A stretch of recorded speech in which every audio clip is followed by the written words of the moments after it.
For at least a good 2 or 3 year stretch, there was one man in the NBA that possessed that kind of power, to the level I don't think any of us have seen before. And how this all happened both makes sense and is somewhat confusing.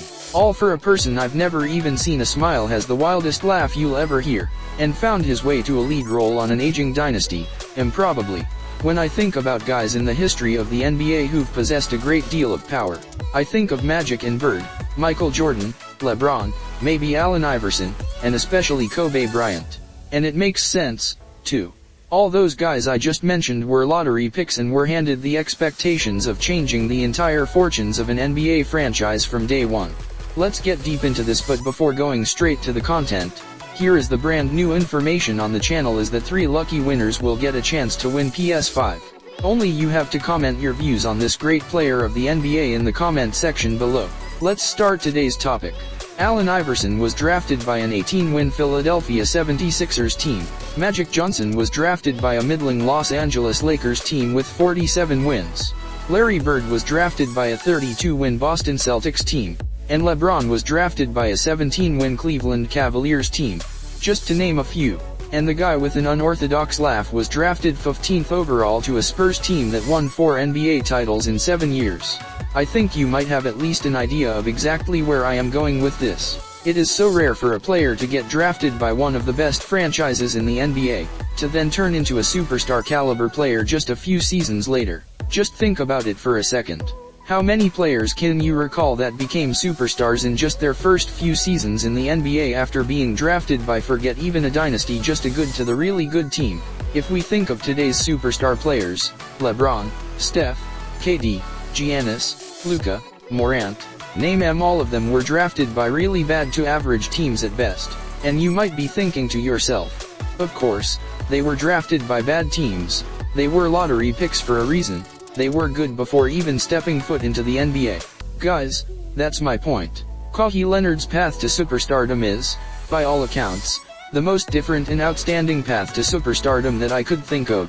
For a guy who was seen as nothing more than a tenacious defender and someone who could jump, to being thrust into the NBA Finals stage against one of the top 3 or 5 players of all time in a guy like LeBron. And he won the Finals MVP. He did something only Magic Johnson can say that he accomplished at a younger age when he pulled it off in the 2014 NBA Finals in a 5-game gentleman's sweep of the LeBron-Wade-Bosh Big Three Miami Heat. And I am not the first, or certainly won't be the last person to say that Kawhi was arguably the most improbable Finals MVP in the history of the NBA. Especially when you consider that Kawhi was playing alongside a consensus top 10 player of all time, Tim Duncan, and one of the greatest backcourts of all time in Tony Parker and Manu Ginobili, all Hall of Fame level players.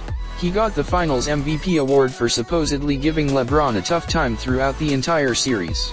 And you can give me all of LeBron's numbers, and I agree he wasn't shut down. But all I know is this: if I could get that kind of a reaction from the game's best player, as a 22-year-old, I know I have to be doing something great. And that, ladies and gentlemen, was the birth of an emerging superstar in the NBA who would look to take the reins of a still very much alive but deteriorating dynasty with a 38-year-old Duncan and a 37-year-old Ginobili. Fast forward 3 more years and Kawhi was now one of the top 3 candidates for MVP in consecutive seasons and were on his way to maybe, just maybe, pulling off something all-time special in defeating the 2017 Golden State Warriors. Now, it was only one game and the first game of the entire series.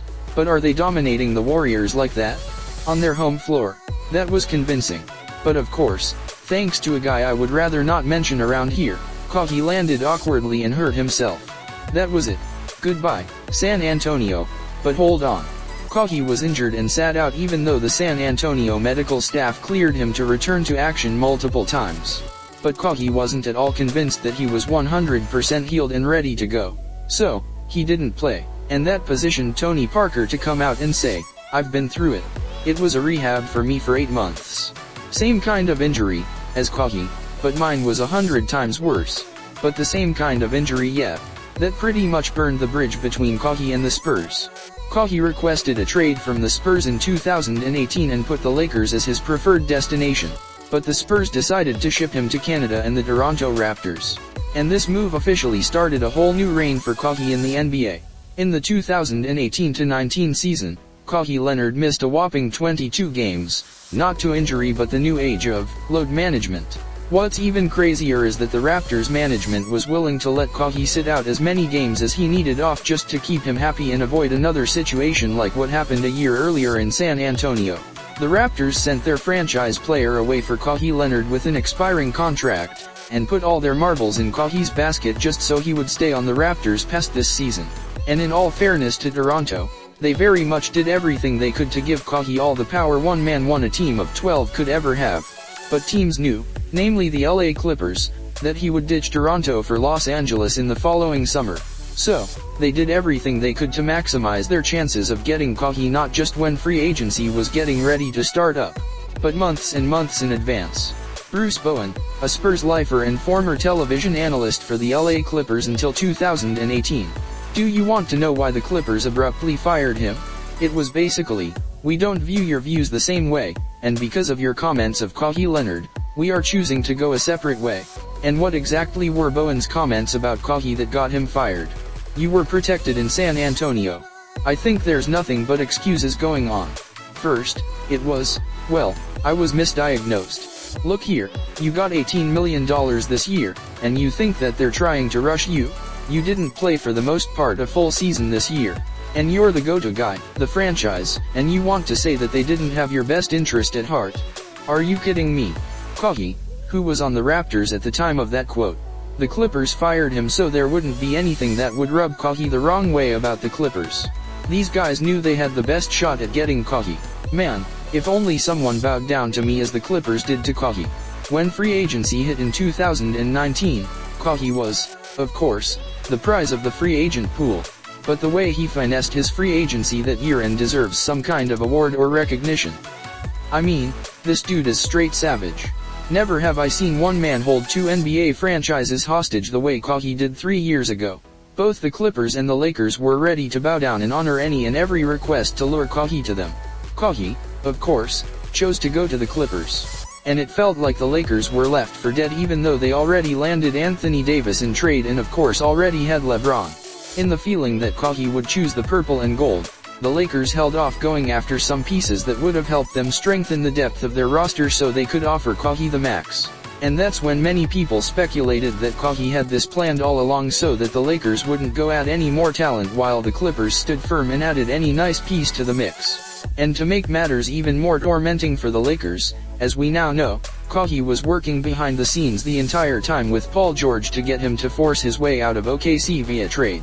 This tweet by one Clippers insider says it all. Clippers Lawrence Frank, at a season ticket holder event, on July 1st meeting Kawhi Leonard, "We put potential targets up on the board and Paul George's name was on there. Kawhi said, that's the guy." Kawhi Leonard told the Clippers of Paul George that's the guy to get. Kawhi didn't end up signing with the LA Clippers until July 6th. This meant that Kawhi had the Clippers in negotiations for several days about a Paul George trade. And once it was announced that Kawhi officially signed a deal with the Clippers, literally minutes later, it was announced that Paul George was traded to the Clippers to join Kawhi in LA. And that's how you strong-arm an organization and flex your mighty power. And for the Lakers, yeah, they were stiffed and left high and dry.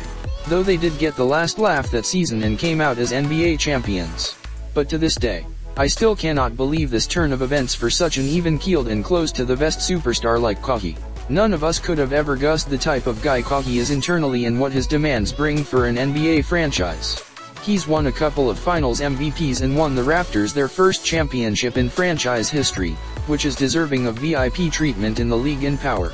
But still, for a quiet 15th pick in the draft and as someone who few people saw coming, Kawhi's path to becoming a powerful mogul in the NBA is still really fascinating. And for that 2 or 3 year stretch in the NBA, he was, by all accounts, the most polarizing man in basketball. I wonder what it's going to be like if he can bring the Clippers their first title. To be continued, I guess. So, what do you think of Kawhi's demand for his own and Paul George's trade? Do let us know in the comment section below and get a chance to win a brand new PS5. If you enjoyed watching the video, do like and share, and yes, don't forget to hit that notification bell. Thank you so much.